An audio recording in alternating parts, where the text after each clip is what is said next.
disser agora empregador. Então, a gente começa a falar agora um pouquinho sobre a figura do empregador, como que ele funciona, quem é o empregador, falar um pouquinho sobre os poderes dele, depois grupo econômico, sucessão de empresas. Então, vamos lá, ó. Empregador. Qual que é o conceito de empregador? Vou começar só a falar um pouquinho desse conceito antes de a gente ir para o nosso intervalo. Então, ó, empregador. O que nós temos que observar aí? Qual que é esse conceito de empregador? Ó, artigo 2º traz o conceito para nós. Considera-se empregador a empresa individual ou coletiva que assume os riscos da sua atividade econômica, admite, assalaria e dirige a prestação pessoal de serviço. Parágrafo 1º.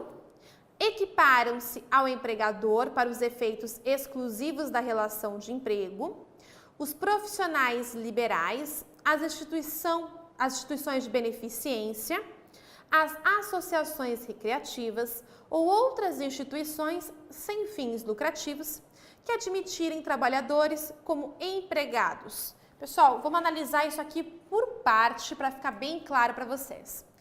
Nós temos aqui o seguinte, considera-se empregador, podendo ser empregador pessoa física ou pessoa jurídica. Pessoa física ou pessoa jurídica, que assume os riscos da sua atividade econômica, ou seja, que assume os riscos do seu empreendimento. Isso aqui, pessoal, tem um nome, chama-se princípio da alteridade. Quando eu falo que assume os riscos do seu negócio. Admite, assalaria e dirige a prestação do seu serviço, ok? Do serviço aí, obviamente, do empregado. Essa que é a ideia. O parágrafo 1º, ele traz uma outra figura para nós, que é a figura do empregador. Empregador por equiparação. Então, a figura do empregador por equiparação. O que significa isso? O que significa essa figura aqui do empregador por equiparação? Aqui nós vamos ter que tomar nota de um detalhe, pessoal. Ó, equiparam-se ao empregador para os efeitos exclusivos da relação de emprego os profissionais liberais. Então, por exemplo, advogado, médico, veterinário, ele pode ser considerado como empregador? Sim, ele pode, desde que ele o quê? Admita, assalarie e dirige a prestação de serviço. Instituições de beneficência, as associações recreativas ou outras instituições sem fins lucrativos, que admitirem trabalhadores como empregados, assalariem, obviamente, né? Então, assalariem, obviamente, e dirijam aí a prestação do serviço. E dirige a prestação de serviço. Então, admitirem, assalariem e dirige a prestação de serviço, ok? O que isso quer dizer, Priscila? Normalmente, a prova pode trazer para você um fator assim, uma empresa sem finalidades lucrativas, que cuida, por vezes, de pessoas em condições. Ele traz ali uma situação de sensibilização de uma entidade de caridade, uma entidade sem fins lucrativos, de uma igreja, de um templo, enfim, que não tem ali finalidade de lucro. Essa que é a ideia. E aí você olha e fala, nossa, mas aquelas pessoas que trabalham naquela entidade são empregados? Não é um trabalho voluntário? Bom, pessoal, se este empregado tiver todos os requisitos de um vínculo de empregatício, ou seja, subordinação, habitualidade, onerosidade, pessoalidade, esse empregado for pessoa física, ele é empregado. Agora, essa entidade, se ela admitir, assalariar, dirigir a prestação de serviço, ela é um empregador, ok? Independentemente aí se for um trabalho voluntário ou não, que ela pode ser empregador, que ele pode ser tido como uma figura de empregador, Pode, desde que preenchido esses requisitos. Agora, nesta situação, a gente fala empregador por equiparação, ok? Por ser aí diferenciada essas figuras das trazidas no caput do artigo 2º. Essa que é a ideia, ok? Então, vamos lá. Então, artigo 2º aqui, trouxe aqui o conceito de empregador no caput e no parágrafo 1º, aí, empregador por equiparação. Na sequência, pessoal, a gente vai começar a falar sobre os poderes do empregador. Então, só vou começar a dar um ensejo aqui para nós. Quais são os poderes do empregador? O que está envolvido esse poder do empregador? Primeiro, a gente tem que lembrar que os poderes do empregador para com o empregado, então, para com o empregado, ele não é absoluto, ok? Então, ele não é absoluto. Como assim ele não é absoluto, Priscila? Tem um limite, né? O empregador não pode se valer desse poder, né? É vedado aí. Vedado o quê? As determinações, atos, determinações tidas aí para com o empregado quando forem ilegais, quando forem ainda alheia ao contrato, alheio ao contrato, ou ainda quando for desproporcional. Ou ainda quando for desproporcional. Então, veja bem, pessoal, se o empregador te traz uma ordem que ela é manifestamente ilegal, uma ordem que é alheia ao contrato, ou seja, eu uso aquela relação de trabalho existente para conseguir vantagens desse empregado, vantagens que podem ser de qualquer cunho, inclusive aí cunhos pessoais, ok? Cunhos íntimos. Então, se ela for manifestamente ilegal, alheia ao contrato, desproporcional, essa ordem ela é manifestamente aí ilegal, proibida, né, de ser realizada, e este empregado pode se negar a fazer. Por isso que eu digo que ela é proibida de ser realizada no sentido de que eu não sou obrigado a fazer isto. Eu posso me proibir de fazer esse tipo de situação. Eu posso me valer do meu jus resistente, ou seja, do meu poder de resistência como empregado, frente a uma ordem que é ilegal, abusiva, desproporcional e viola preceitos básicos do contrato de trabalho. Essa que é a ideia. Então, nós temos lá o jus resistente do empregado em poder resistir frente a ordens do empregador que são tidas como ilegais. Então, olha o que eu trago aqui para vocês. Nessa situação aqui, o empregado vai poder se valer do que a gente chama, vou mudar até a cor da nossa caneta aqui, do jus resistente. Então, o jus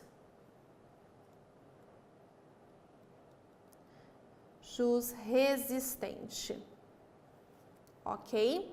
Então, ele vai poder se valer do jus resistente para fins de não cumprir com essas ordens aí ilegais e alheias ao contrato. Tudo bem? Pessoal, detalhe bem importante, tá? A questão que pode surgir é: o empregado pode ser tido como insubordinado por não cumprir com estas ordens? Claro que não, pessoal. Isso não gera insubordinação, já que as ordens são manifestamente ilegais, abusivas e desproporcionais. Então, não há aqui que se falar em insubordinação para fins de que ele possa ser penalizado por isso, ok? E o poder de direção deste empregador vai ter uma divisão aí. Em que? O poder de direção do empregador, vamos lá, pode se desmembrar em poder de organização, poder de controle e poder de disciplina. Esses aqui são os poderes inerentes à figura do empregador, que se subdivide aqui, como eu coloquei, em 3 poderes. Poder de organização, poder de controle e poder de disciplina. Bom, a gente estava falando sobre o empregador, quem era o empregador, aí mencionei um pouquinho para vocês sobre a figura de empregador por equiparação, e aí começamos a falar sobre essa figura, né, do empregador e das consequentes poderes a ele inerente. Quais são os poderes do empregador? Então vamos retomar o nosso slide para que a gente possa retomar esse detalhe da nossa aula. Então, ó, poder de direção. A gente trouxe aqui que ele é dividido em outros 3 poderes. Poder de organização, poder de controle e poder de disciplina. Esses são os 3 poderes que envolvem aí a figura do empregador. Além disso, nós temos aqui, ó, vamos começar a desmembrar cada um deles para que a gente possa estudar. Poder de organização. Poder de organização. O poder de organização consiste como sendo aquele ao qual o empregador poderá se valer para distribuir tarefas, fixar horários e estabelecer determinadas regras gerais a serem cumpridas pelos empregados no transcorrer da prestação de serviço. Então, o poder de organização é aquele inerente ao empregador, no qual ele pode distribuir tarefas, organizar essa prestação de serviço. É essa a ideia. Então, esse poder vai permitir que o empregador organize todo o trabalho, como ele vai ser prestado, fixe horários, determine regras gerais. Aí eu tenho 2 exemplos até aqui para a gente conseguir visualizar melhor este poder de organização do empregador. Determinação do uniforme a ser utilizado e o regulamento empresarial. São formas aí do poder de organização do empregador. Só que quando eu dou esses 2 exemplos, eu vou aproveitar eles para que a gente trabalhe 2 aspectos na matéria que eu considero interessantes e importantes. Primeiro, na questão aqui do uniforme. O empregador pode determinar o uso do uniforme? Pode determinar o uso do uniforme dentro do seu poder de organização, como fixar horários, estabelecer a forma como o trabalho vai ser prestado. Ele coordena, ele tem o poder aí de organizar tudo isso.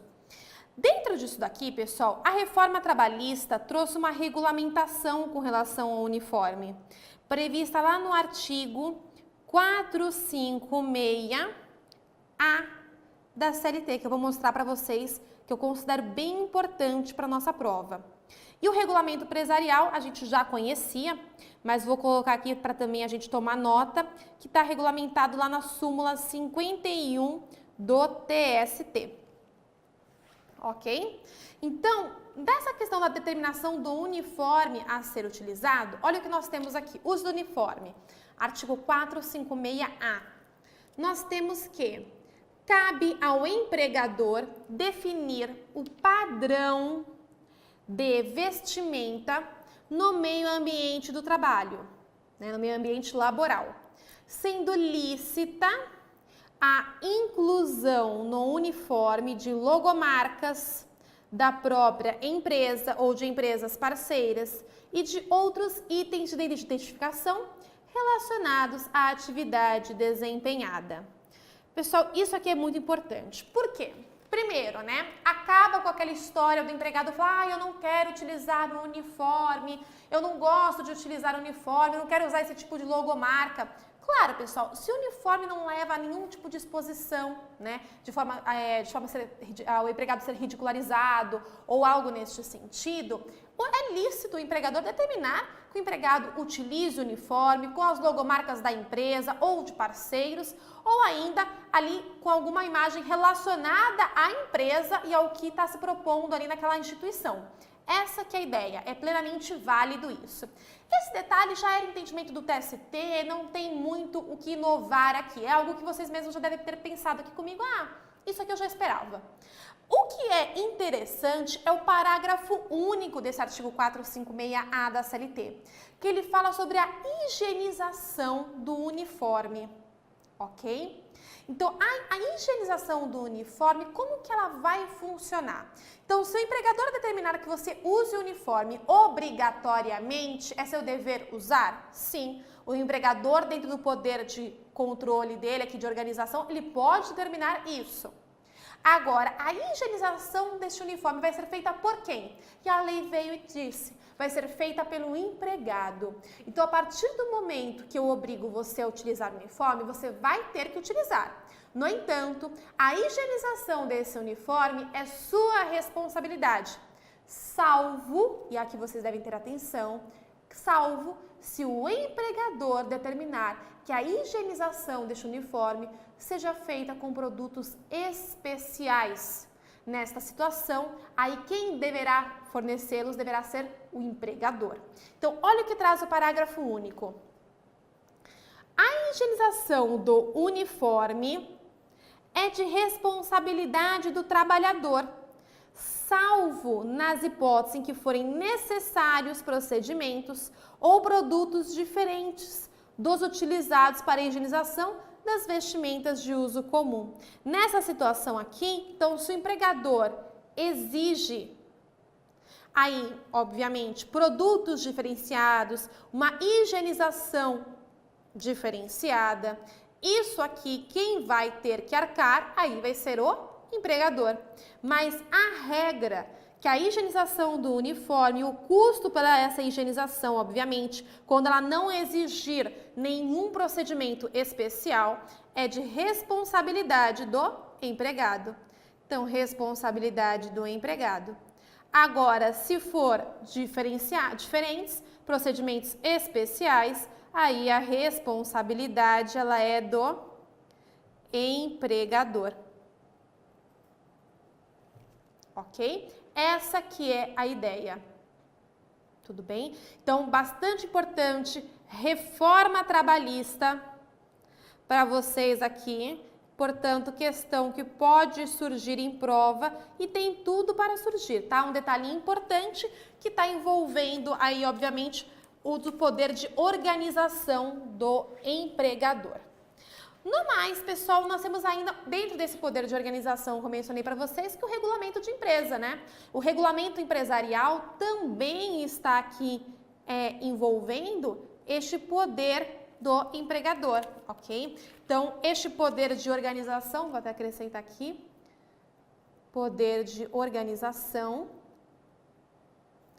ele está envolvendo aí também o regulamento empresarial, o qual dispõe. Então, eu vou ler para vocês aqui o disposto, a súmula 51 do TST, que fala o seguinte: as cláusulas regulamentares que revoguem ou alterem vantagens deferidas anteriormente só atingirão os trabalhadores admitidos após a revogação ou alteração do regulamento. E o 2, havendo a coexistência de dois regulamentos da empresa, a opção do empregado por um deles tem efeito jurídico de renúncia às regras do sistema do outro. A ideia, pessoal, é o seguinte: eu posso ter aqui, ó, o regulamento 1 e eu posso ter aqui o regulamento 2, ok? Por vezes, pessoal, o regulamento 1 vai ser aplicado aos empregados contratados sobre a égide do regulamento 1. Então, se esse regulamento foi feito em 2010 e esse daqui foi feito em 2017, o de 2010 vai ser aplicável aos empregados entre 2010 até 2017. Então, aqui a gente tem um limitador. E aqui, de 2017 em diante, aos novos empregados. Ok? Então, esse regulamento 2, prevendo direitos que por vezes aí revoguem ou alterem aí direitos previstos anteriormente, né? Vai se aplicar aí apenas aos novos contratados. Os antigos empregados vão ficar sob a vigência do regulamento anterior, ok? No mais, pessoal, nós temos aqui o item 2, que é bem importante. Havendo a coexistência de dois regulamentos da empresa, a opção do empregado por um deles tem efeito jurídico de renúncia as regras do sistema do outro. Então, vamos supor, eu tenho aqui o regulamento 1, como a gente já viu, e eu tenho aqui um regulamento 2, ok? Por vezes, o regulamento 1 me prevê aqui a possibilidade de 14º salário e cesta básica. Mas o regulamento 2 me prevê aqui cesta básica, me prevê o 14º salário e ainda prevê para mim creche, ok? Aí eu olho e falo, a creche seria interessante para mim, né? Tenho um filho, para mim seria importante. Então, o que eu faço? Eu posso renunciar do regulamento 1 para o regulamento 2. Ó, havendo a coexistência de dois regulamentos da empresa, a opção do empregado por um deles tem efeito jurídico de renúncia. Pessoal, então vamos lá. Se o regulamento 1 prevê 14º salário e cesta básica, e eu prefiro o regulamento 2, por entender que este é mais benéfico, eu posso aqui renunciar, ok? Eu posso aqui renunciar. Então, eu renuncio do regulamento 1 em prol aí do regulamento 2, ok? Isso aqui é possível? Sim, é uma renúncia válida e uma exceção ao princípio aí da irrenunciabilidade, ok? Então, uma exceção ao princípio da irrenunciabilidade. Marquem aí no caderno de vocês, tá bom? Então, ok, então regulamento de empresa, essa é a ideia. Priscila, qual que é a importância do regulamento de empresa? Porque, pessoal, dentro do poder de organização, no regulamento de empresa, eu posso trazer regras para esses empregados. Então, regras de horário, regras da questão de intervalos, benefícios. Então, o regulamento de empresa, ele abrange diversas situações, as quais vão fazer parte desse poder de organização que tem o empregador, ok? Agora, por isso que é importante a leitura da súmula 51, né? Isso já apareceu muito em prova, quando existe mais de um regulamento, a opção do empregado por um deles tem efeito de renúncia? Tem, e uma renúncia válida, ok? E ainda também aparece da seguinte forma, tem dois regulamentos, qual que se aplica ao empregado? Em regra, se aplica ao empregado o regulamento que estava em vigor na época de sua contratação, salvo se ele fez uma renúncia em prol aí de um novo regulamento que ele considere mais benéfico a ele. Essa que é a ideia. Tudo bem? Então, ó, só para a gente retomar aqui. Então, ó, poder de organização foi o nosso primeiro. Ok? Então, poder de organização comentado. Vamos agora para o nosso próximo aí, poder de controle e poder de disciplina. Então, vamos lá. Poder de controle e poder de disciplina. Ó, coloquei aqui só para vocês tomarem nota. Nós já falamos isso na aula passada, mas só para que vocês lembrem, né? Na aula passada a gente mencionou as hipóteses em que o negociado se sobrepõe ao legislado. Lembram disso? Então a gente começou lá que tem alguns assuntos em que o negociado vai se sobrepor ao legislado, né? E as hipóteses em que o negociado pode se sobrepor ao legislado, está lá no artigo 611-A da CLT. E uma das hipóteses em que o negociado vai poder se sobrepor ao legislado, e inclusive ao regulamento de empresa, é aqui, ó, o regulamento empresarial. O negociado vai poder se sobrepor ao legislado, bem como ao regulamento empresarial. Então, o negociado adquiriu uma grande força aí, inclusive, sobre o regulamento empresarial, tá? Então, a gente teria aí a sobreposição do acordo e da convenção coletiva sobre o que estiver disposto aí em regulamento empresarial. Só para que vocês tomem nota, né, de que o regulamento empresarial passou a ser regulamentado aí na questão do negociado sobre o legislado. Depois, poder de controle, aí que a gente vai falar um pouquinho sobre ele, né? Então, a gente falou sobre o poder de organização, só para que vocês não se percam, a gente tem, né, o poder de organização, que a gente já falou. Depois, nós temos o poder de controle. E depois o poder de disciplina. Então, vamos lá. Agora, poder de controle. que nós vamos mencionar. Ó, poder de controle é conferido ao empregador como forma de fiscalizar as atividades executadas pelo empregado. O cumprimento da jornada de trabalho, bem como supervisionar o contato do empregado para com o seu patrimônio, especialmente se este for de elevado valor, ok? Então, pessoal, o poder de controle nada mais é do que uma forma de fiscalização, de averiguação, de supervisionar o trabalho. Essa que é a ideia. Então, é fiscalizar, essas são as palavras-chave que nós podemos mencionar, né? Fiscalizar, supervisionar o trabalho realizado. Essa aqui é a ideia, ok? No entanto, este poder de controle, assim como os demais, ele não é absoluto, ok? Então, este poder não é absoluto. Ele possui aí algumas limitações, claro, né? E algumas vedações. E aí, vou mencionar algumas para vocês. Se a gente observar, depois eu vou mostrar no próximo slide para vocês, dentre esse poder de controle, de fiscalização, de supervisão, é vedado ao empregador fiscalizar e-mail privativo do empregado. Então, é vedado ao empregador fiscalizar e-mail pessoal, né, do empregado.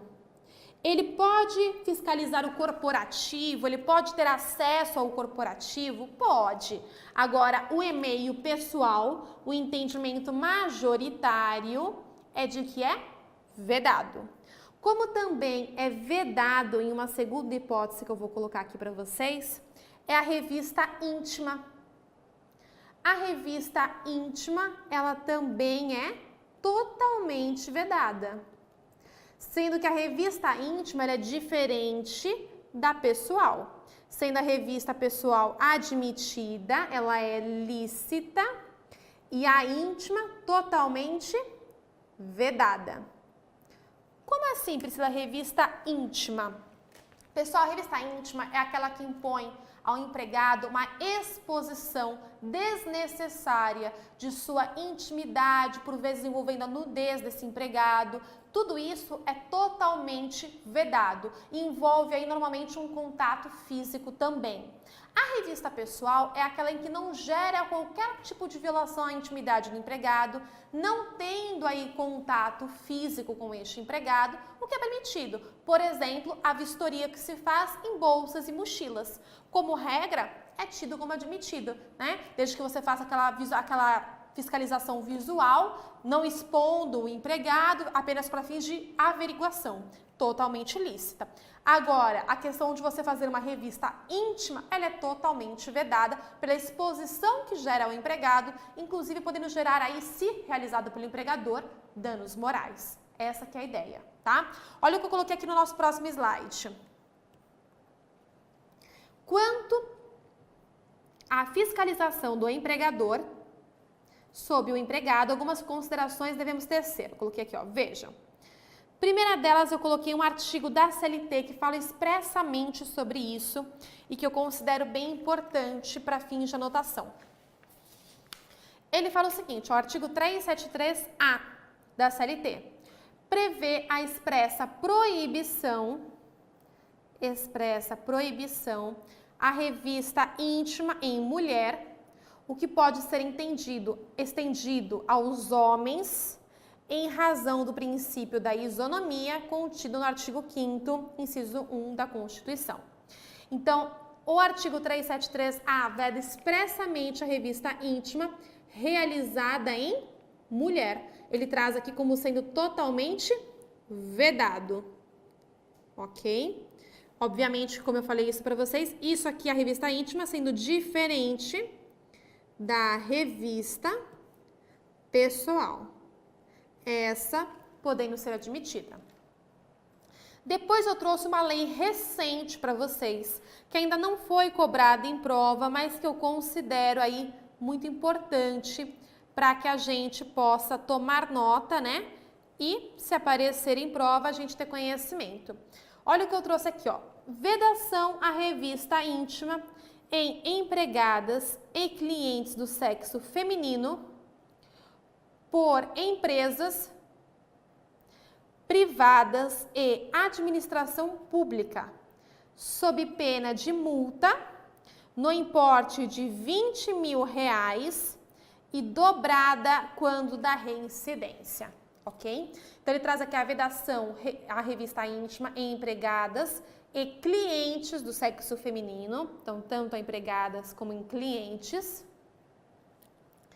por empresas privadas e administração pública, no importe de R$20.000 e dobrado quando da reincidência. Essa aqui é a ideia, tá bom? Então, tomem aqui nota desses detalhes, tá? Artigo 373 e Lei 13.271 de 2016, que traz a previsão aí, né, de multa, né, indenizatória de R$20.000, ok? Caminhando, pessoal, vou falar agora de mais um poder de vocês. É o poder disciplinar. O poder disciplinar, ele faz parte lá daquele quadro, né, de poderes que a gente estava mencionando. A gente estudou aí o poder de controle, o poder de organização e agora o poder disciplinar. Então, foi estudado aqui, ó, o poder de controle, o poder de organização e poder agora disciplinar.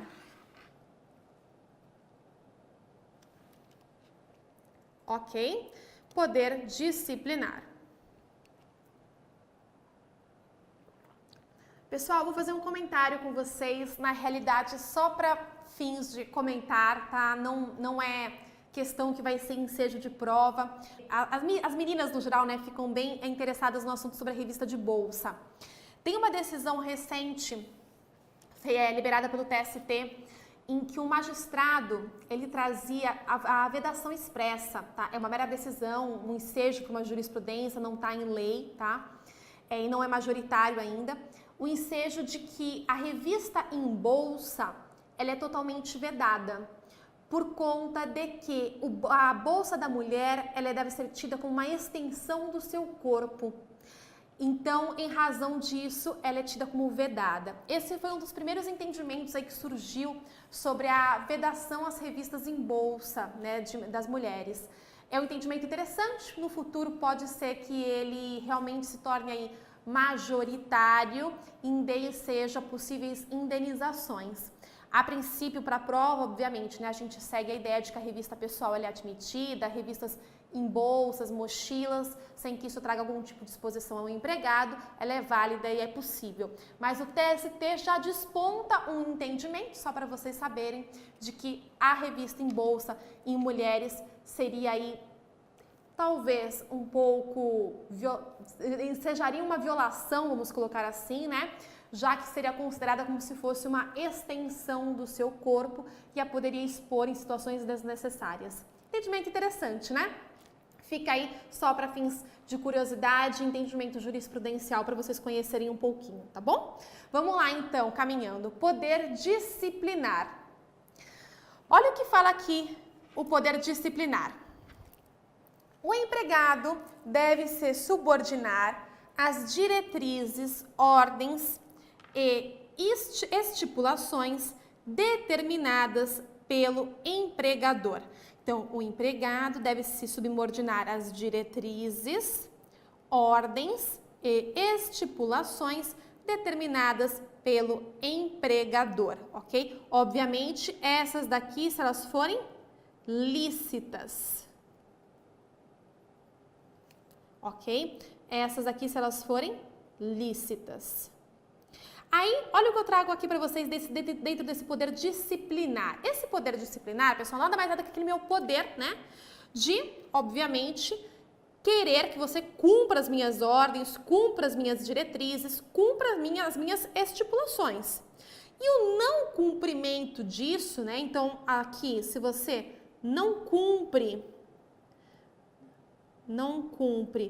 com os aspectos contratuais, não cumpre com o contrato de trabalho, seja nas diretrizes, nas ordens ou nas estipulações, isso pode gerar que o empregado seja penalizado. Pode gerar aqui a aplicação de uma pena, ok? Essa que é a ideia. A aplicação de uma pena. Como que funciona isso, né? Essa aplicação dessa pena? Então, ó, violação às regras contratuais pode impor como penalidade advertência verbal ou escrita, suspensão disciplinar ou ainda dispensa por justa causa. Vamos analisar cada uma delas para a gente mencionar aqui, tá? Advertência verbal ou escrita. Pessoal, aqui eu chamo a sua atenção nessa advertência verbal e escrita. A advertência verbal ou escrita nada mais é do que uma criação doutrinária e jurisprudencial. Portanto, a advertência não tem previsão em lei. Não tem previsão em lei. Portanto, é uma criação doutrinária e jurisprudencial, ok? Então, uma criação doutrinária e jurisprudencial. E aqui eu chamo a sua atenção para um detalhe. Sabe aquela história que vocês já devem ter ouvido em algum momento da sua vida? 3 advertências, uma justa causa.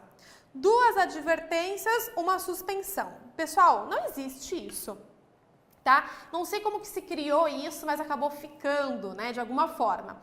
Na realidade, o que tem aqui é uma proporcionalidade. De acordo com a conduta que você comete, de acordo com o ato que você pratica, dependendo da gravidade dele, poderá se dar ensejo a uma suspensão, a uma advertência ou uma dispensa por justa causa. Não tem uma regra estipulada do tipo 2 advertências, uma suspensão. 3 advertências, uma dispensa por justa causa. Na legislação, não tem uma regra específica quanto a isso, tá? Mas, o que acontece? Obviamente, a reincidência em condutas passíveis de serem apenadas pode gerar uma dispensa por justa causa, consequentemente, tá? Então, aqui, ó, advertência verbal ou escrita. Então, não tem previsão em lei, mas é uma criação doutrinária e jurisprudencial. A suspensão disciplinar, ela tem previsão legal, ok? Ela tá lá para nós no artigo 474 da CLT. Então, suspensão disciplinar tá lá no artigo 474 da CLT. E ela pode ser aqui de até 30 dias consecutivos, caracterizando-se aqui como uma hipótese de suspensão contratual. Suspensão do contrato de trabalho. Em sendo uma suspensão do contrato de trabalho, não gera nenhum tipo de remuneração, ok? Então, tendo aí uma suspensão por até 30 dias consecutivos, isso gera uma suspensão do contrato de trabalho. Obviamente que esse período sendo suspensão, ele é sem remuneração. Então, aqui, ó, sem contraprestação financeira, portanto, sem remuneração. Ok? Quero fazer um comentário que vocês vão marcar aí no caderno de vocês. Pessoal, é o seguinte, suspensão, obviamente até 30 dias. O empregador se invoca, fica nervoso com o ocorrido e te suspende por aí 90 dias. Essa atitude dele é lícita? Claro que não. Essa atitude dele ela é tida como ilícita. E assim sendo, se o empregado observar que o empregador está abusando do seu poder disciplinar, está se valendo dele de forma desproporcional, poderá este empregado requisitar a rescisão indireta do contrato de trabalho, já que quem passou a cometer uma falta grave foi o empregador, aí exacerbando dentro do seu poder disciplinar, exagerando, ultrapassando os limites do seu poder, ok? Então, a suspensão disciplinar ela é de até 30 dias, se por mais de 30 dias é vedado, podendo inclusive o empregado pedir a rescisão indireta deste contrato, ok? Depois nós temos ainda aqui, ó, dispensa por justa causa. A dispensa por justa causa está prevista lá no artigo 482 da CLT, que depois nós vamos trabalhar de forma bem específica esse artigo 482 da CLT. Mas, por hora, eu quero lembrar para vocês alguns requisitos da aplicação da justa causa. Para que o empregador possa aplicar justa causa, aqui tida como uma das penalidades mais graves, né, a serem aplicadas pelo empregado, algumas regras básicas vão ter que ser observadas. Então, olha aqui comigo, ó. Justa causa. Como que funciona as regras de justa causa? Para o empregador aplicar essa medida, ok? A conduta tem que estar tipificada. Então, o ato praticado tem que estar tipificado dentro do rol lá do artigo 482 da CLT, obviamente. Além de estar tipificada, a aplicação da justa causa tem que ser proporcional ao ato praticado. Então, aqui, ó, proporcionalidade. Então, tem que ter uma proporcionalidade entre a conduta e a punição aplicada. De forma que, se eu cometer uma conduta muito leve, eu não vou aplicar a justa causa. Por exemplo, pessoal, pensa comigo, né? Eu um dia cheguei atrasada, né? Ou ainda, tô fazendo ali corpo mole, tô praticando a minha desídia. Tô ali, né, como quem não quer nada no trabalho, levando tudo ali na flauta, né? Nesta situação, repare, mas isso aconteceu um único dia, foi um ato isolado, uma única vez. A razão para isso dar ensejo a uma justa causa é proporcional?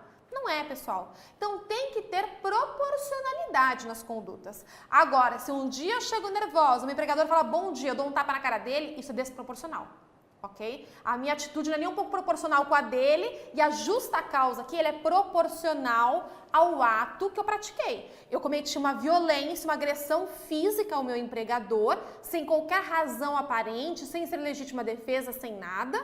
Então, quer dizer, foi uma atitude minha desproporcional. E a justa causa se faz proporcional aqui. Por quê? Porque não tem ali, né? Não tem um nexo ali daquela razão de existir aquilo. Então, eu posso aplicar uma justa causa porque minha conduta foi grave o suficiente. Agora, um único dia em que eu chego atrasada e isso der ensejo de uma justa causa, não seria proporcional na conduta do empregador, ok? Então, aqui, ó, proporcionalidade, né? Entre aqui a conduta,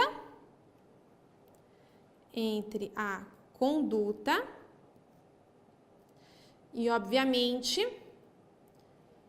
entre a conduta e a punição.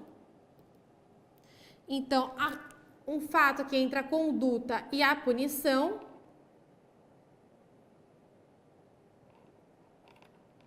tem que ser proporcional. Depois, nós temos aqui também, como um terceiro requisito dentro disso, né? A imediatidade.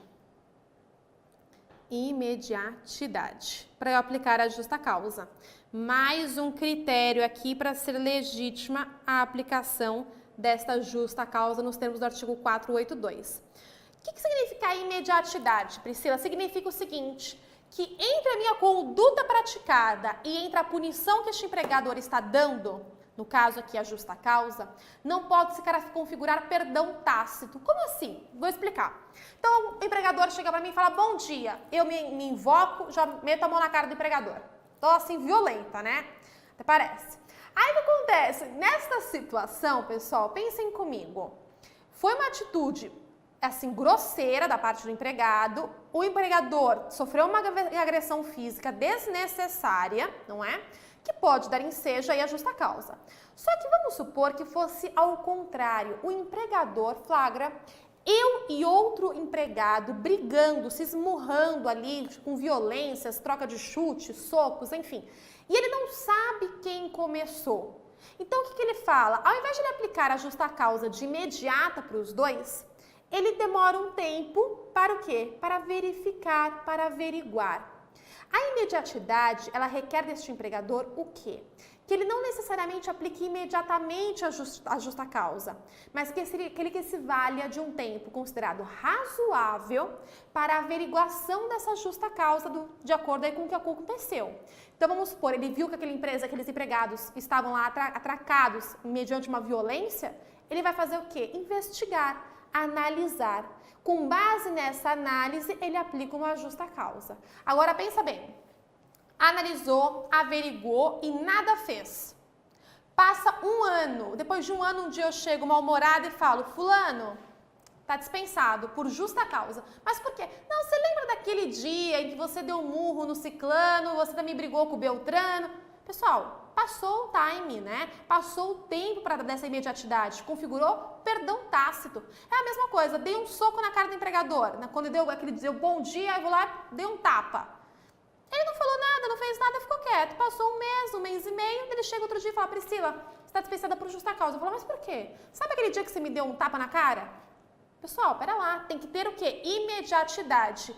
Isso não quer dizer que eu preciso aplicar imediatamente, mas num tempo razoável para eu averiguar o que aconteceu. Obviamente, quando a figura do empregador não está envolvida de forma direta, tudo bem? Por exemplo, quando envolve outros empregados. Aí sim, você tem que ter o quê? A imediatidade através de um tempo razoável para averiguação, mas assim que vai averiguado, aplicar a justa causa, se for o caso.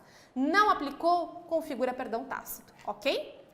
Então, ó, imediatidade sob pena aqui de perdão tácito.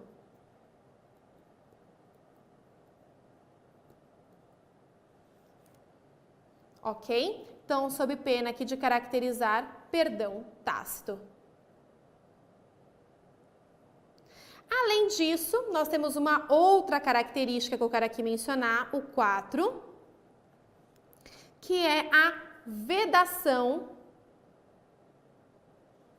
ao bis in idem. Vedação ao bis in idem. O que quer dizer, pessoal?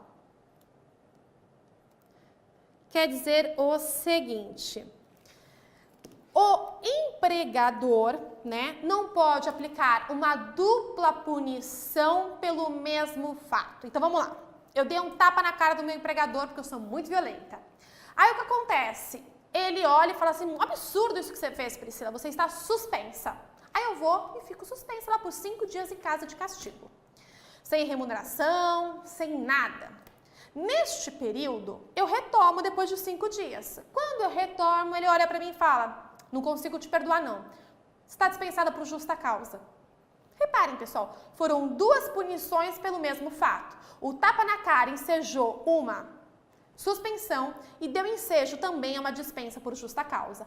Logo, isto é proibido. Então, é vedado o bis in idem, ou seja, dupla punição pelo mesmo fato. O fato ocorreu, cabe a ele uma punição por aquilo e não uma dupla punição, ok? Importantíssimo. Ótimo, fechei aqui justa causa com vocês, os detalhes, né? Obviamente nós vamos ter uma aula disso. Lá no final do curso a gente tem uma aula sobre dispensa, e aí eu vou mencionar com vocês todos os detalhes sobre rescisão indireta, justa causa, mas aqui nesse momento, dentro desse poder disciplinar, era isso que a gente já precisava ficar sabendo, tá bom? Então, justa causa, artigo 482 da CLT. Vamos caminhar?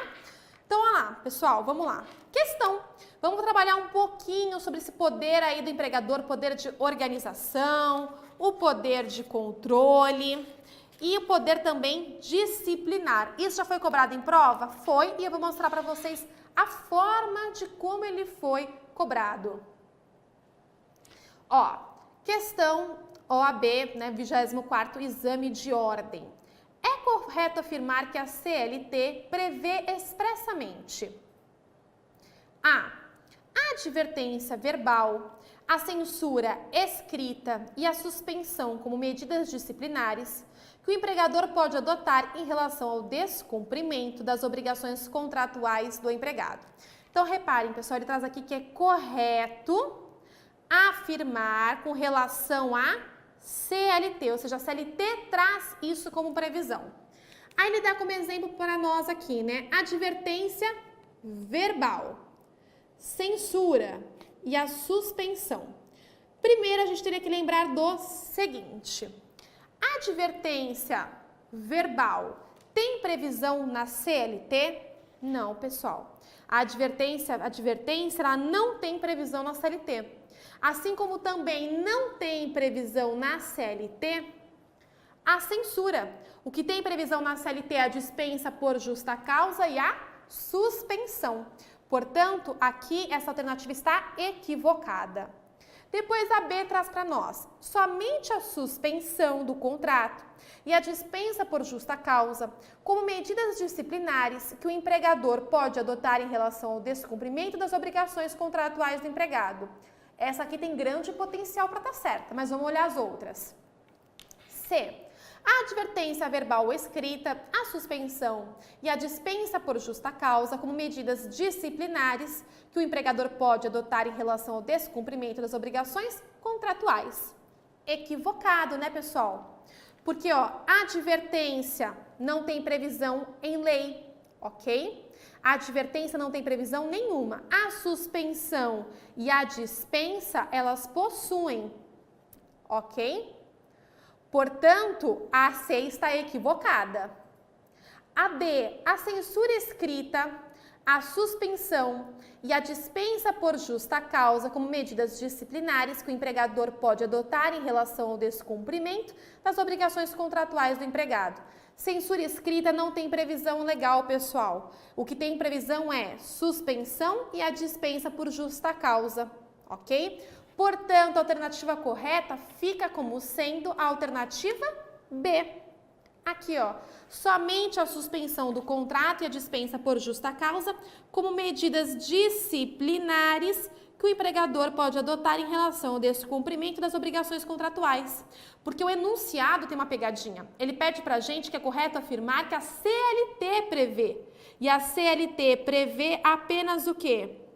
Suspensão e dispensa por justa causa, ok? Então, a ideia era, você teria que fazer a relação do enunciado com a assertiva. Por esta razão, a alternativa B se torna totalmente correta. Agora, se perguntasse para vocês, são penalidades passíveis de serem aplicadas para o empregado? Suspensão, advertência e dispensa por justa causa. Agora, nos termos da CLT, suspensão e justa causa. Advertência, como eu mencionei lá no comecinho, eu falei, não tem previsão legal, foi criação doutrinária e jurisprudencial.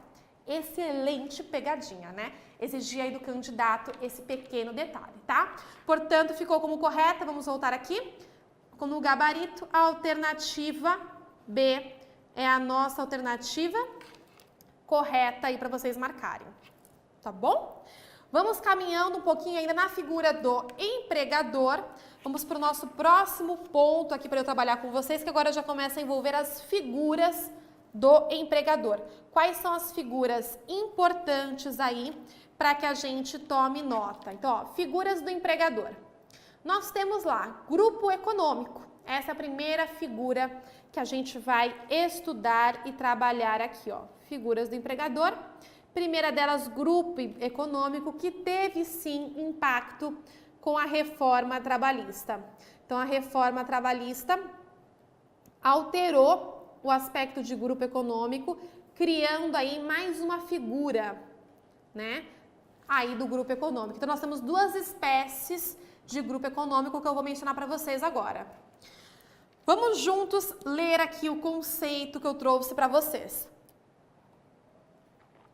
O grupo econômico é configurado pela existência de duas ou mais empresas interligadas entre si, mas independentes, possuindo cada uma sua própria personalidade jurídica, CNPJ próprio, quando se terá o que a doutrina chama como uma possível holding aí. Essa que é a ideia. Então, dentro disso, eu vou ter duas espécies de grupo econômico. O grupo econômico por subordinação e o grupo econômico por coordenação. Essas são as duas figuras de grupo econômico. Essa aqui já estava prevista na CLT anteriormente e essa aqui veio com a reforma trabalhista. Vou explicar rapidamente para vocês. O que é, pessoal, aqui grupo econômico? O que eu preciso lembrar? Grupo econômico nada mais é do que quando existir duas ou mais empresas interligadas entre si em uma relação de subordinação ou de coordenação. Vou explicar para vocês isso. Essas duas ou mais empresas interligadas entre si, elas têm personalidade jurídica própria, elas são independentes, apesar de constituírem um grupo econômico. Então, quando você pensa em grupo econômico, independentemente se por subordinação ou por coordenação, nós estamos falando de empresas que estão interligadas entre si em um âmbito de grupo, mas que elas são o quê? Independentes. Cada uma tem o seu CNPJ próprio, cada uma tem o seu quadro de funcionários próprios, então cada uma é independente da outra. Então vamos supor que eu, Priscila, fizesse parte de um grupo econômico, em que nós tivéssemos lá uma empresa de sapato, uma empresa de roupa e uma empresa de perfume. Tudo coisa de mulher, né? Nessa situação, a gente observa o quê? Que nós temos um grupo econômico, mas com as atividades totalmente separadas. Uma é de sapato, outra é de roupa, outra é de perfume. Poderia ter uma quarta que fosse uma padaria. Não teria problema nenhum. São atividades independentes, mas que vão estar interligadas entre si, essas empresas, por uma relação de subordinação ou uma relação de coordenação, como a gente chama aí nas famosas holdings, ok? Vamos explicar cada uma delas para vocês verificarem. Olha o artigo 2º que fala sobre grupo. O que ele fala, o que ele prevê? Vou ler para vocês. Esse artigo 2º foi alterado aí pela reforma. Traz o seguinte texto. Considera-se empregador a empresa individual ou coletiva que, assumindo os riscos da atividade econômica, admite, assalaria e dirige a prestação pessoal de serviço. Esse aqui já é conhecido por nós. Depois nós temos o parágrafo 2º, que fala o seguinte, esse sim trata sobre o grupo econômico. Ele fala, sempre que uma ou mais empresas, tendo embora cada uma delas personalidade jurídica própria, estiverem sob a direção, controle ou administração de outra, ou ainda quando, mesmo guardando cada uma delas sua autonomia, integrem grupo econômico, serão responsáveis solidariamente pelas obrigações decorrentes da relação de emprego. Então, eu vou desmembrar esse artigo com vocês. Vou até pegar aqui uma outra caneta para que vocês consigam aqui visualizar comigo, ó. Sempre que uma ou mais empresas, tendo embora cada uma delas personalidade jurídica própria, estiverem sobre a direção, controle ou administração de outra, ou ainda, então aqui, pessoal, ele já traz um tipo de grupo ao qual a gente tem que observar.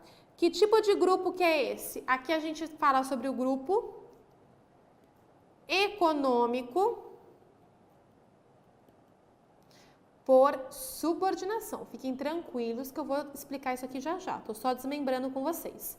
Então, no grupo econômico por subordinação, eu vou ter duas ou mais empresas interligadas entre si, em que nós vamos ter uma delas aí sobre a direção, controle e administração das outras. Eu tenho uma administrando, controlando e dirigindo as demais. Essa que é a ideia. Ou eu posso ter o grupo econômico, ou ainda, quando mesmo guardando cada uma sua autonomia, integrem grupo econômico. Ou seja, ele está falando aqui do grupo econômico o quê? Por coordenação. Então, grupo econômico por coordenação. Essa aqui é a ideia. Então, grupo econômico por subordinação, grupo econômico por coordenação. Essa que é a diferença. No coordenação, eu não tenho essa relação de direção, controle e administração, ou seja, eu não tenho essa relação de subordinação que existe no grupo econômico por subordinação. Para vocês conseguirem visualizar isso de forma prática, a gente tem que observar a seguinte diferenciação. Vamos lá. Aqui, ó, grupo econômico por subordinação. Eu costumo dizer que no grupo econômico por subordinação, a doutrina traz também dessa forma, né? Nós temos aqui uma empresa mãe, a qual controla e administra as demais. Então, essa é a base, né? Controle e administração perante as demais empresas do grupo. Então, eu tenho uma empresa X, uma empresa Z e uma empresa W. Essas empresas aqui que são controladas, a gente chama de empresas irmãs. Empresas irmãs. Em contrapartida, aquela que controla é aquela empresa X aqui no nosso exemplo, que no caso é tida como a empresa mãe. Ok? Então, ela controla e ela administra as demais. Essa aqui é a ideia. Ok? Nesse grupo econômico aqui, alguns detalhes surgem e que eu quero mencionar. Então, o enunciado vai ter que deixar muito claro para vocês em que eu tenho uma empresa que está controlando e administrando as demais, que elas, apesar disso, são independentes, mas que para fins trabalhistas, a responsabilidade delas, é solidária. Como assim, Priscila, a responsabilidade é solidária? Então, vamos pensar o seguinte. Priscilinha trabalhou para a empresa Z. Então, aqui, Priscilinha trabalhou para a empresa Z. Olha que bonitinha a Priscilinha. O que acontece aqui com a Priscilinha? Priscilinha trabalhou para a empresa Z a vida inteira. Só que num determinado momento aqui, de 2010, isso durou até 2017, ou seja, 7 anos aqui nessa empresa. No final aqui, ela foi dispensada. E ela foi dispensada sem receber as verbas rescisórias. Sem receber as verbas rescisórias. Nesta situação aqui, Priscilinha ingressa com uma reclamação trabalhista em face da empresa Z, ok? Então, ela ingressa com uma reclamação trabalhista em face de Z. A dúvida é, se Z, por algum motivo, não conseguir arcar com o débito que tem para com Priscilinha, nesta situação, as outras empresas irão responder? Sim, pessoal. As outras empresas responderão de forma solidária, ou seja, de forma conjunta, de forma junta com a empresa Z. Então, a XAW vai responder junto com a empresa Z. Independentemente, e agora você vai colocar em negrito, vermelho no seu caderno, independentemente delas constarem no polo da ação. Então, quando a Priscilinha entra com a ação contra a empresa Z, ela não precisa necessariamente colocar no mesmo polo a empresa X, W, U, V, enfim, todas que compõem o grupo. Eu posso entrar com a ação só em face da empresa Z. Ainda que o título executivo, que é a sentença, proferida condenando a empresa Z, saia condenando apenas ela, em sede de execução, se Z não cumpre para com os seus débitos, eu posso chamar em sede de execução a empresa X e a empresa W. Por quê? Porque a responsabilidade entre elas é solidária. Desta forma, eu estou entrando com uma ação contra o grupo. E assim sendo, não faz necessário que todas as empresas do grupo constem no título executivo, na sentença, para que todas sejam responsabilizadas de forma solidária. Basta tão somente que conste uma delas e em sede de execução, se eu quiser, poderei chamar as demais, porque todas ali são responsáveis. Ok? Essa é a ideia básica que vocês têm que se ater e tomar nota, tá bom? Agora tem um outro detalhe. Então vamos voltar aqui para a Priscilinha no nosso exemplo aqui. Aqui no nosso exemplo eu trouxe que ela foi dispensada, ingressou com uma ação trabalhista contra a Z e que a responsabilidade entre elas é solidária. Isso tudo no grupo econômico por subordinação. No entanto, uma outra situação poderia acontecer. Qual? Poderia acontecer o seguinte, pessoal, dentro aqui do grupo econômico ainda por subordinação. Vamos pensar na hipótese de que eu vou ter aqui, novamente a empresa Z, a empresa X e a empresa W aqui. Essa é a empresa mãe e essas daqui são as empresas irmãs. Tudo bem? Nesta situação aqui, pessoal, que eu tenho a empresa X, a empresa mãe e a empresa irmãs, vamos supor que a Priscilinha prestava serviço para uma dessas empresas. Então, vou colocar aqui, Priscilinha, em parte do expediente, prestava serviço para cá. Então, tinha aqui, prestação de serviço. Então, ela prestava serviço para a empresa Z e prestava serviço também para a empresa W. Ok? Então, aqui também tinha prestação de serviço. Nesta situação, questiono vocês. Se parte do meu expediente eu laboro para a empresa Z, parte do meu expediente eu trabalho para a empresa W, nesta situação eu vou ter a anotação na carteira de trabalho das duas empresas, da Z e da W, ou eu posso ter apenas uma única anotação na carteira de trabalho. Isso já caiu numa prova recente da OAB, exatamente nesses termos. E um empregado que prestava serviço parte de uma empresa do grupo econômico e parte do expediente em outra empresa do grupo. Nesta situação, pessoal, a legislação fala o quê? Que vai se fazer a anotação da carteira de trabalho apenas de uma das empresas, salvo ajuste em contrário. Ou seja, salvo se as partes pactuarem de forma diversa, ok? Então, pessoal, olha o que eu trouxe aqui para vocês. Vamos marcar aqui para a gente fazer nota disso. Eu vou ter aqui o seguinte. Então, duas empresas que eu presto serviço, eu vou ter apenas uma anotação na CTPS. Por exemplo, da empresa Z, ok? Agora, se eu quiser das duas, isso é possível? Sim. Aqui, salvo ajuste em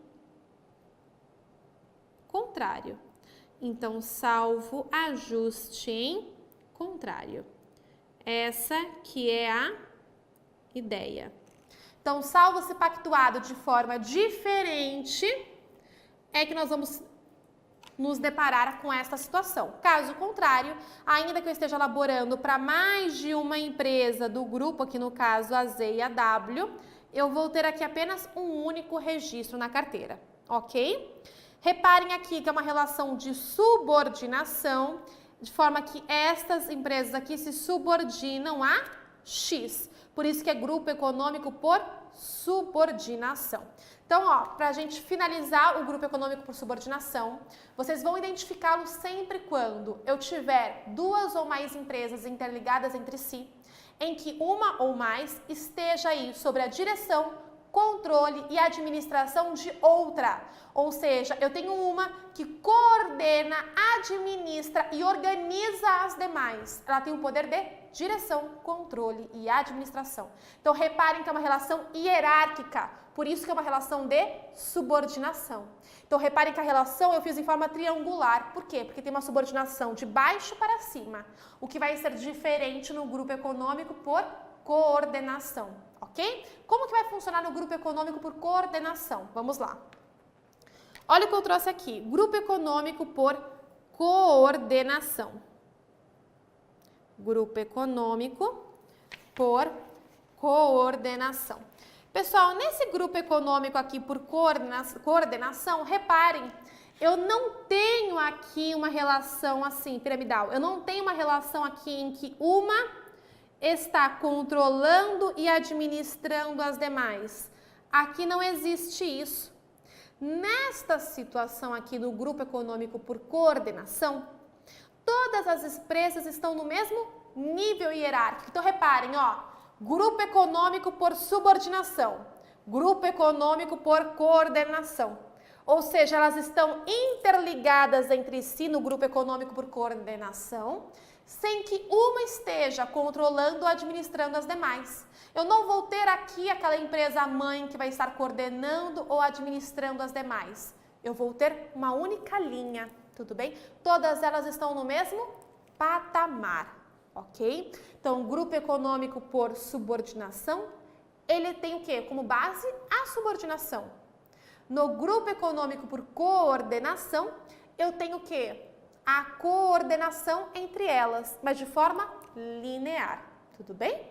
Vamos caminhar para cá então, ó.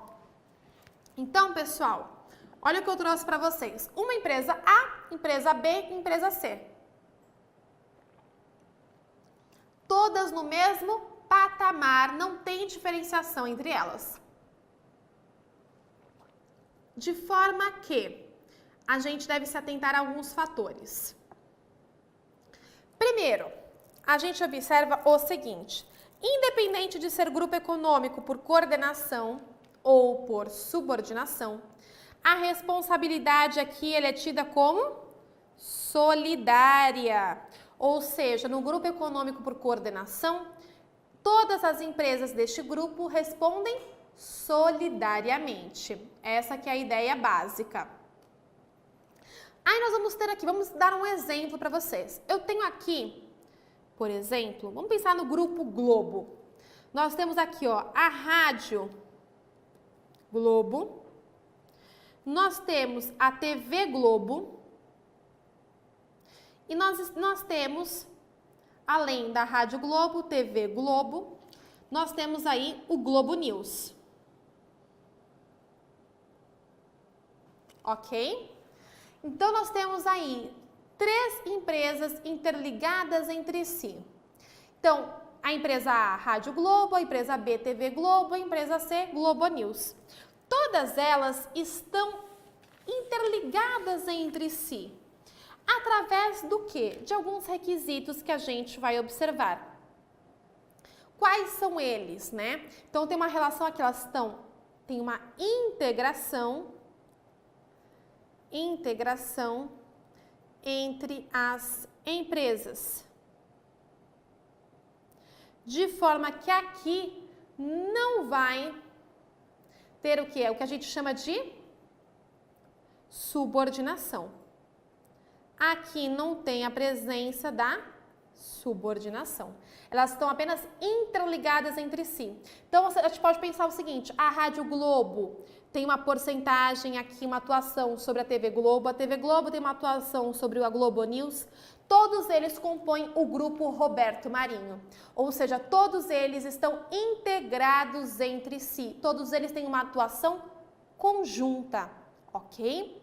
Aí, olha o que traz o artigo para nós. Neste sentido, observa-se o parágrafo 3º do artigo 2º da CLT, que não caracteriza grupo econômico a mera identidade de sócios. Olha que informação importante que veio com a reforma trabalhista lá no parágrafo 3º do artigo 2º.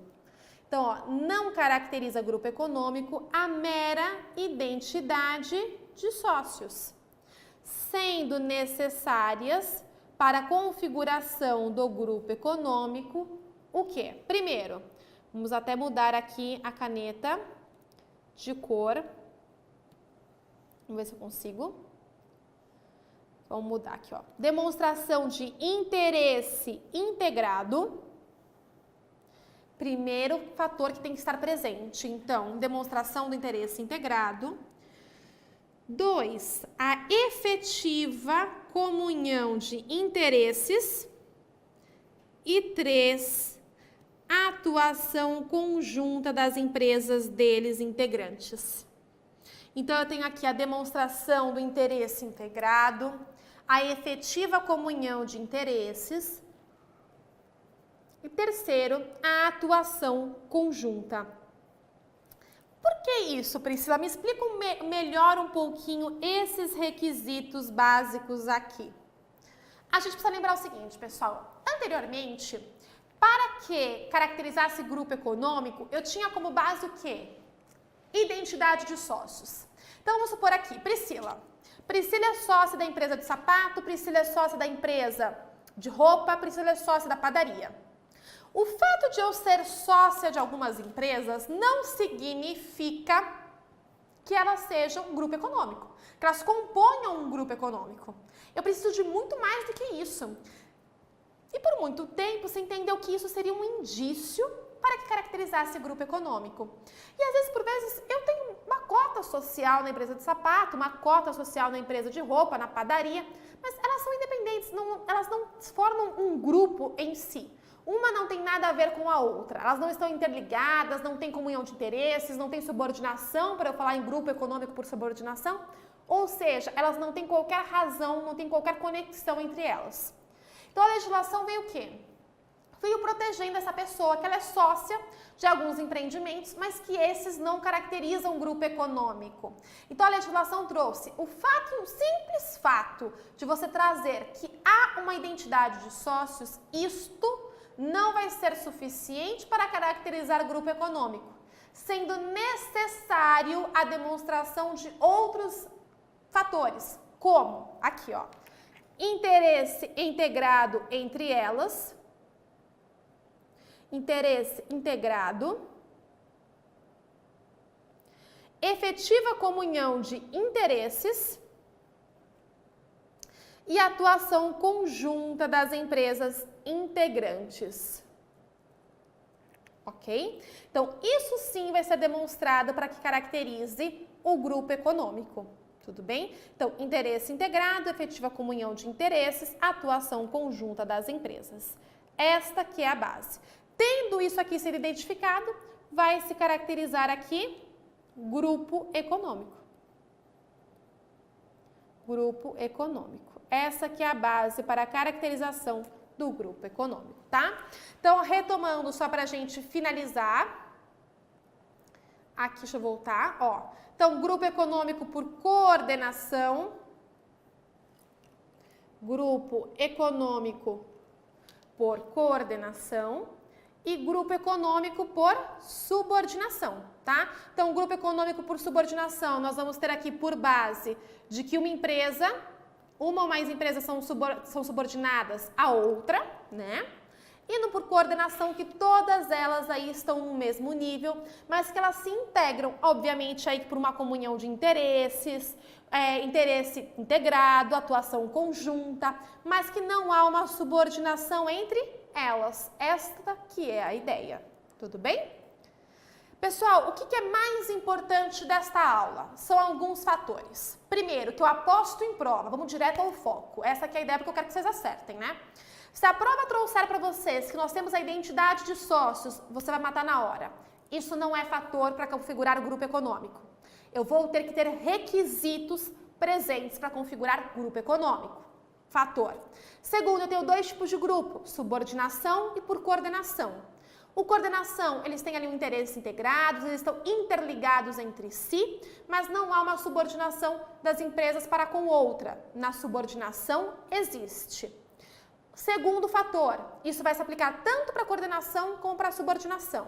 O fato de eu laborar em parte do meu expediente para uma empresa do grupo e na outra parte do meu expediente para outra empresa do grupo, não importa. Eu vou ter apenas um único registro em carteira da empresa ali, qualquer delas. Salvo se pactuado de forma diversa. Súmula 129 do TST. Súmula 129 do TST. Marquem isso, ok? E um segundo ponto seja grupo econômico por coordenação, seja grupo econômico por subordinação, não importa. Em qualquer uma destas situações, a responsabilidade entre eles é solidária. Essa aqui é a base. Tudo bem, pessoal? Eu espero que tenha ficado muito claro isso para vocês, tá? Qualquer dúvida que vocês tenham, me encaminhe no fórum. Eu sempre costumo responder super rápido por lá e a gente vai tirando as dúvidas, assim como também quem quiser me encaminhar dúvidas aí pontuais pelo Instagram, fique também à vontade e aí a gente vai conversando. Durante a aula eu não consigo solucionar todas as dúvidas que surgem, mas, obviamente, fico à disposição posteriormente, tá bom? Vamos caminhar então, ó. Trouxe aqui as questões para vocês conseguirem visualizar como isso pode ser cobrado. Vamos lá. Uma questão recente aí, ó, do 24º exame. Eu adaptei ela, obviamente. Então, todas as questões do nosso material, quando necessárias, estão adaptadas, tá? No nosso material lá em PDF, tanto em Direito do Trabalho como em Processo do Trabalho. Vamos lá, ó. José trabalhou como despachante para a Sociedade Empresária Vinhos do Sul, Limitada. Frequentemente, ele reparava que nas notas de despacho constava também a razão social da Sociedade Empresária Vinhos e Sucos de Bento Gonçalves, Limitada. Os CNPJs das sociedades empresárias eram distintos, assim como as suas respectivas personalidades jurídicas. Porém, os sócios de ambas eram os mesmos, sendo certo que a Sociedade Empresária Vinhos e Suco de Bento Gonçalves Limitada era a sócia majoritária da Sociedade Empresária Vinhos do Sul, além dos sócios pessoas físicas, sendo que, de forma recorrente, lançavam campanhas publicitárias de forma interligada e conjunta.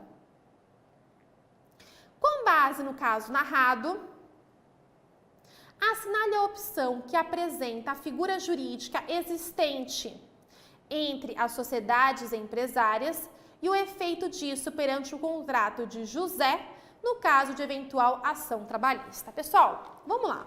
Se você olhar aqui o enunciado, vamos grifar juntos para ficar bem claro isso aqui para vocês.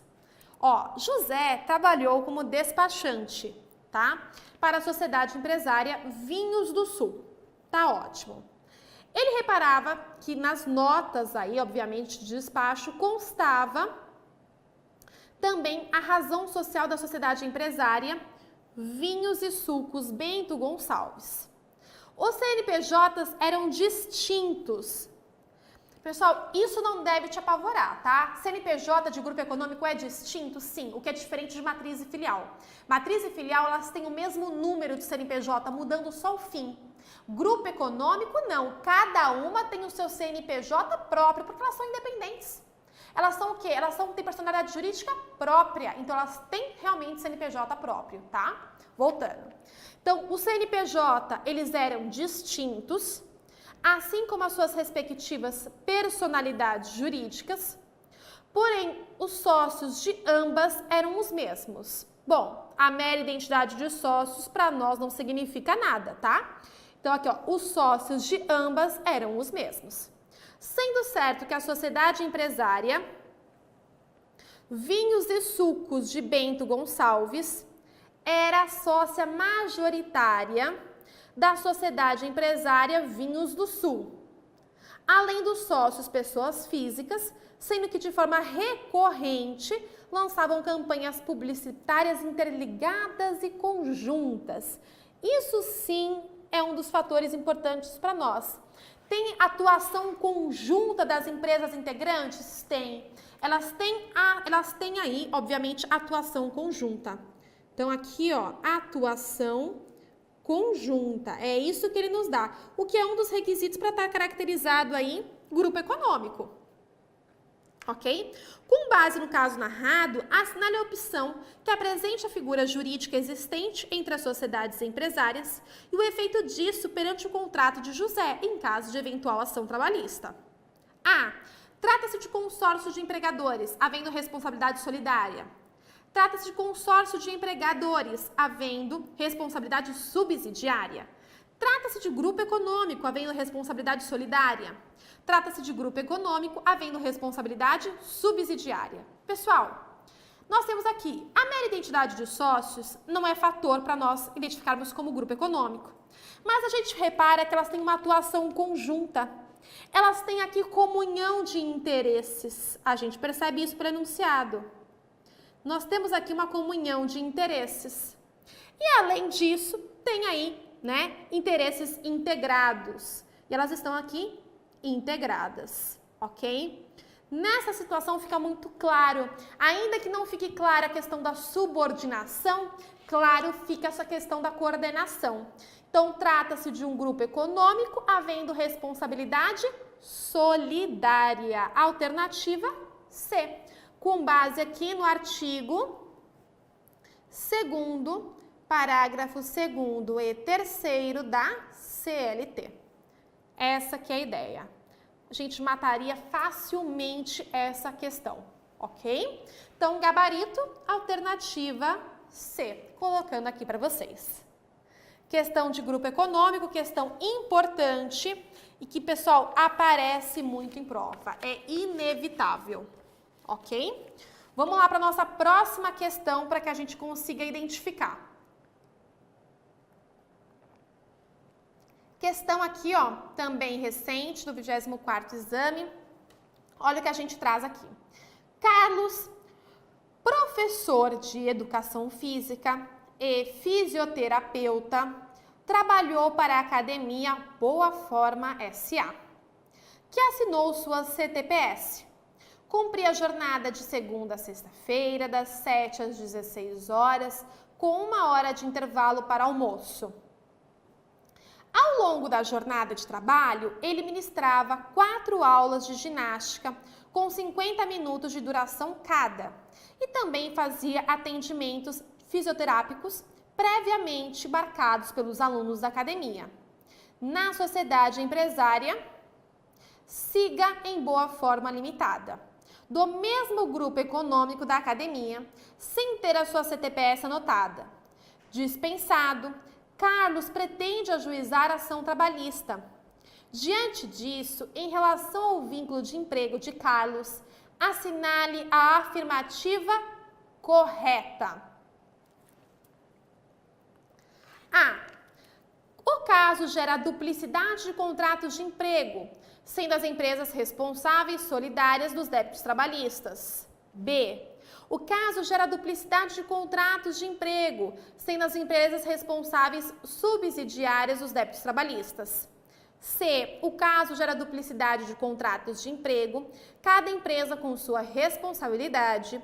E D. O caso não gera a coexistência de mais de um contrato de trabalho. Bom, pessoal, vamos lá. A regra, ela é básica e foi aquela regrinha que a gente mencionou lá na súmula 129 do TST, né? O fato de eu trabalhar, então aqui, ó, de eu trabalhar para 2 ou mais empresas do grupo, aqui do grupo, isso aqui não gera duplo contrato, ok? Não gera duplo contrato de trabalho. Ou seja, ela vai ter apenas uma anotação na carteira de trabalho, ok? Obviamente aqui, né? Salvo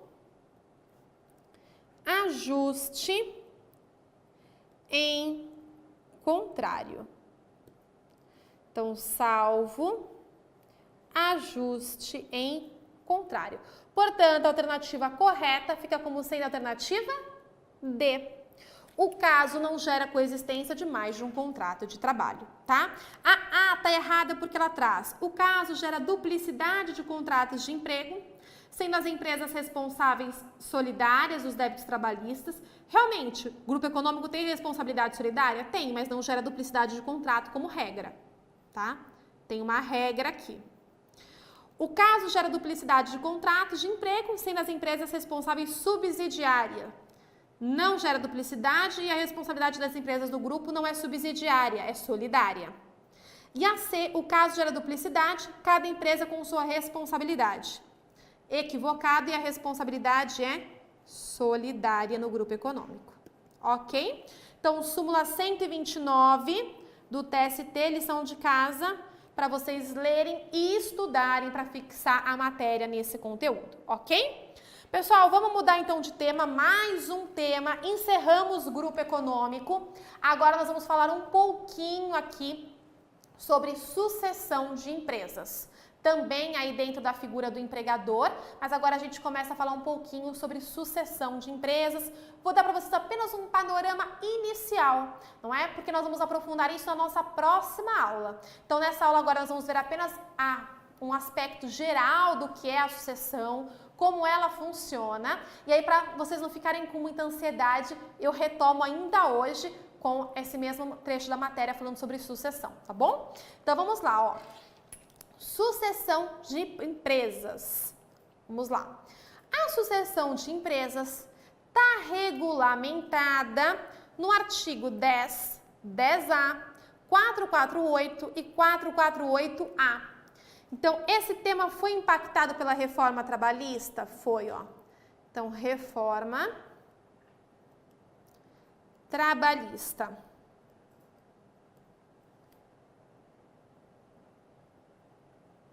Então, olha o que atrás aqui, ó. Artigo 10, 10A. O 10A, pessoal, foi trazido pela reforma. E o artigo 448A também aí foi trazido pela reforma, tá bom? Então, são aspectos que vieram aí. Vamos começar pelo que já conhecíamos. Artigo 10 e 448. Olha o que a gente tem aqui. Qualquer alteração na estrutura jurídica da empresa não afetará os direitos adquiridos por seus empregados. A mudança na propriedade ou na estrutura jurídica da empresa não afetará os contratos de trabalho dos respectivos empregados. Então, olha o que nós vamos ter aqui, ó. Empresa X adquire a empresa Y. Então, vamos ver aqui para a gente ver no caso prático e conseguir visualizar e entender esse artigo 10 e esse 448. Então, a empresa X adquire aí a empresa Y. A empresa X, ao adquirir a empresa Y, ela adquire a sua unidade econômica jurídica. Esse vai ser um dos requisitos básicos. Unidade econômico-jurídica. Unidade econômica jurídica. Ok? Então, eu adquiro a empresa como um todo, é isso que ele quer dizer. Então, eu tenho uma empresa X que vai adquirir a empresa Y. Exemplos de sucessão, nós temos a fusão, nós temos a aquisição, nós temos a cisão, enfim, são todos exemplos aí que podem aparecer para vocês como exemplo de sucessão. Então, nós vamos colocar aqui, ó, fusão, aquisição. São exemplos aqui que a gente pode dar de sucessão de empresas.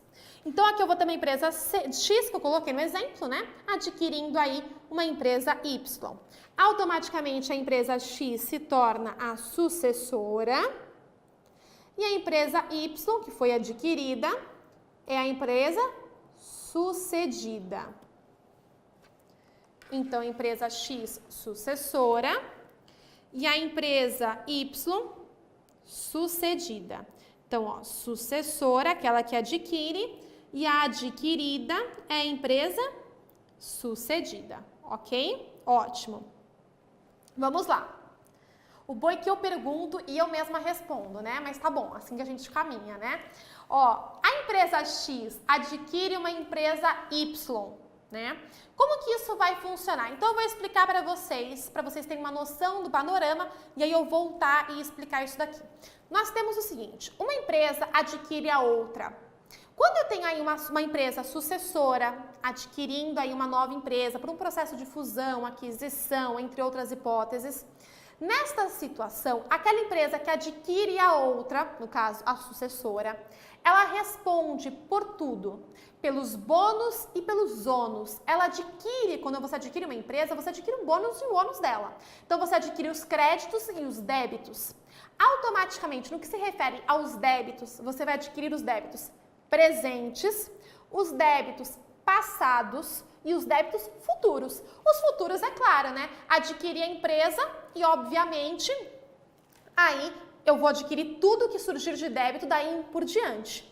Mas e os passados? Os passados eu também adquiro, ainda que não tenham sido de empregados da vigência da qual eu adquiri. Então vamos supor que eu tenho um empregado que trabalhou 1 ano atrás para a empresa a qual eu adquiri. Quando eu entrei na empresa, quando eu adquiri essa empresa, esse empregado nem mais existia. Mas quando eu adquiro uma empresa, preenchidos os requisitos da caracterização de uma sucessão trabalhista, a empresa que adquire, ela adquire os débitos presentes, passados e futuros. Essa é a ideia. Então, você vai adquirir os bônus e você vai adquirir o ônus disso também. Essa que é a ideia da sucessão trabalhista, tá? Então, olha o que tem. Olha, vamos agora reler, né, o artigo. Olha o que ele traz. Qualquer alteração na estrutura jurídica da empresa não afetará os direitos adquiridos por seus empregados. Para tudo. Vamos fazer uma observação nesse momento do artigo 10. O que é isso? Quando eu adquiro a empresa, então vai ter uma alteração, obviamente, na sua estrutura jurídica, né? A empresa não vai ser mais daquela sucedida, passa a ser da nova sucessora aí. Nesta situação, isso afeta os contratos de trabalho? Não, pessoal. Em nada afeta os contratos de trabalho tendo ocorrido a sucessão. Por quê? Porque, na realidade, para o empregado tem o requisito da pessoalidade, ou seja, o contrato tem que estar diretamente ligado à figura do empregado. Agora, se o empregador vai ser alterado, isso em nada afeta no contrato de trabalho. Por quê? Porque o requisito da pessoalidade, ele é um requisito inerente à figura do empregado e não do empregador. O empregado não pode se fazer substituir na relação, mas o empregador pode se fazer substituir na relação sem que isso altere o contrato de trabalho dos empregados. Ou seja, os contratos se mantêm inalterados, ainda que tenha ocorrido uma situação de sucessão trabalhista. Ok? Agora, o artigo 448 traz o seguinte: a mudança na propriedade ou na estrutura jurídica da empresa não afetará os contratos de trabalho. Então, pessoal, são 2 fatores, não alteram os direitos, também não alteram os contratos. Então, em nada muda esse aspecto, tudo bem? Então, a sucessão não afeta a figura dos empregados. Essa que é a ideia, tudo bem? Caminhando aqui. Requisitos na sucessão. Vamos lá, primeiro, transferência do estabelecimento e não paralisação da atividade empresária. Esses são os requisitos para que se tenha uma sucessão. Então, para que eu tenha a sucessão, eu vou ter que ter a transferência do estabelecimento. E essa transferência tem que ser na sua unidade econômico-jurídica. Priscila, como assim a transferência da sua unidade econômico-jurídica? Nós temos que... Eu tenho que ter a transferência do estabelecimento como um todo, ou seja, o estabelecimento foi transferido. Então pensa comigo, ó, estratégia, tem mesas, tem cadeiras, tem câmera, tem estúdio, tem todo aqui por trás disso, tem um bastidor todinho que compõe o curso. Agora, vamos supor que o Estratégia seja comprado por um outro curso. Então, o curso X adquire o Estratégia, mas ele não adquire a unidade econômica jurídica do Estratégia. Ele adquire apenas a frota de carros do Estratégia. Pessoal, dá para fazer alguma coisa com a frota de carros para fins de curso jurídico? Não dá para fazer nada. Então, por isso que um dos requisitos para caracterizar a sucessão é de que aquele que esteja adquirindo, adquira a unidade econômica jurídica capaz de fazer com que aquele empreendimento continue a funcionar.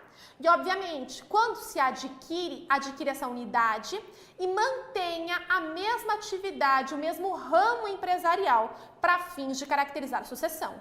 Se eu manter aí outro ramo empresarial que não o que foi adquirido ali, vai descaracterizar a sucessão. Eu não vou ter os efeitos jurídicos da sucessão. Então, por isso que esse é um dos requisitos importantes.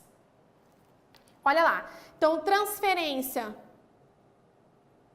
aqui do estabelecimento, é um dos requisitos da sucessão. Então, aqui, ó, a empresa X adquiriu a empresa Y. Quando a empresa X adquiriu a empresa Y, obviamente, aí ela tem que adquirir todo, um contexto todo, a unidade econômico-jurídica da empresa para que se caracterize a sucessão. E o segundo requisito, a não paralisação da atividade empresária. Ou seja, não adianta eu adquirir uma empresa e deixar ela fechada por 10 anos, ok? A ideia é que não tenha aí a paralisação da atividade empresária, ok? Então, pensa comigo, tem que ter aqui, ó, sucessão. Os requisitos dela são transferência do estabelecimento de forma que se continue a explorar a mesma atividade da empresa a qual eu adquiri. Então, se era uma loja de sapato, obviamente eu tenho que continuar como uma loja de sapato, tudo bem? Então, aqui eu adquiri essa empresa e aqui era uma loja de sapato. Eu adquiro toda a unidade econômica da empresa. Além disso, mantenho a atividade da empresa e, além disso, para caracterizar a sucessão, eu não paraliso a atividade. Então, aqui, ó, continuo a atividade. Continuo a atividade.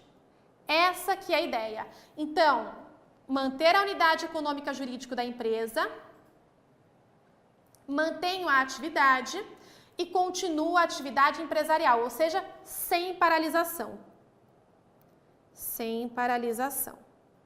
Ok? Pessoal, o que eu quero que vocês prestem atenção comigo? Priscila, para que você precisa desses requisitos? Porque isso vai definir a responsabilidade do sucessor. Aquele que adquire, eu falei para vocês, aquele que adquire uma empresa, então um curso X que comprou o Estratégia, por exemplo, ele vai ser responsabilizado pelos bônus e pelos ônus do Estratégia. Ele vai ser responsabilizado pelos créditos e pelos débitos. Mas para que ele seja responsabilizado, eu vou precisar que caracterize a sucessão. E para que caracterize a sucessão, eu vou precisar que haja a transferência da unidade econômica jurídica da empresa, que se mantenha a mesma finalidade da exploração do negócio, ou seja um curso jurídico, e que não haja paralisação da atividade. É isso. Todos esses requisitos vão ser necessários para caracterizar a sucessão e então eu definir a responsabilidade, ou seja, se o sucessor responderá por todos os débitos presentes, passados e futuros ou não. Se não for caracterizada a sucessão, pessoal, eu que comprei parte daquela empresa, por exemplo, só a frota de carros, ou comprei apenas alguns itens daquela empresa que vai ser vendida depois como um todo, eu vou responder pelo quê? Pelo que eu comprei, dali em diante. O que aconteceu nessa empresa antes não é problema meu. Então, vamos supor que eu comprei a frota de carros do Estratégia e, com base nisso, abri uma padaria. Teve sucessão? Não, não teve sucessão. Não teve a continuidade de exploração do mesmo ramo. Não teve aí, obviamente, a transferência da unidade econômica jurídica. Essa que é a ideia. Tudo bem? Então, para caracterizar a sucessão, vão ter que estar presentes esses requisitos e isso vai impactar diretamente na responsabilidade do sucessor, ok? Então, vamos lá, pessoal. Responsabilidade na sucessão. E é isso que nós vamos ver aqui. Qual que é a responsabilidade na sucessão? Está lá no artigo 448 da CLT.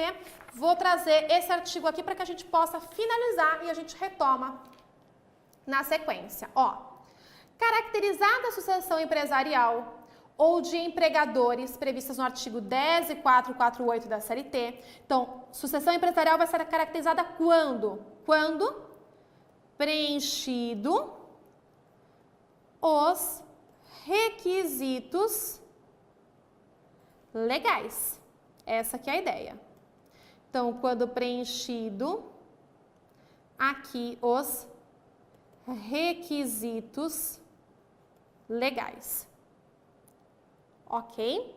preenchidos os requisitos legais, vai se caracterizar a sucessão, e as obrigações trabalhistas, que é o que nos interessa, inclusive as contraídas à época em que os empregados trabalhavam para a empresa sucedida, ou seja, aquela que eu adquiri, são de responsabilidade do sucessor. São de responsabilidade do sucessor. No entanto, a empresa sucedida responderá solidariamente com a sucessora quando ficar comprovado fraude na transferência. Isso é claro. Então, vamos por parte, né? As obrigações trabalhistas, inclusive as contraídas à época em que os empregados trabalhavam para a empresa sucedida, são de responsabilidade do sucessor. Pessoal, olha que importante aqui, para a gente finalizar essa aula. Então, a sucessão trabalhista vai ser caracterizada? Vai, quando eu tiver uma empresa sucessora, que adquire aí uma nova empresa, ela se torna sucessora, e aquela que foi adquirida é a sucedida. A sucessora adquire aí os bônus e os ônus, presentes, passados e futuros, inclusive com relação aos empregados que trabalharam para a empresa sucedida. Ainda assim, aqueles que laboraram para a empresa sucedida, os débitos trabalhistas decorrentes dessa relação vão ser de responsabilidade da empresa sucessora. Essa que é a regra. Agora, se verificado que essa sucessão tem uma única finalidade, que é fraudar, que é desvirtuar a sua finalidade, nesta situação, a sucessora não vai responder sozinha. E a responsabilidade vai se tornar solidária entre empresa sucedida e empresa sucessora. Artigo 448-A da CLT.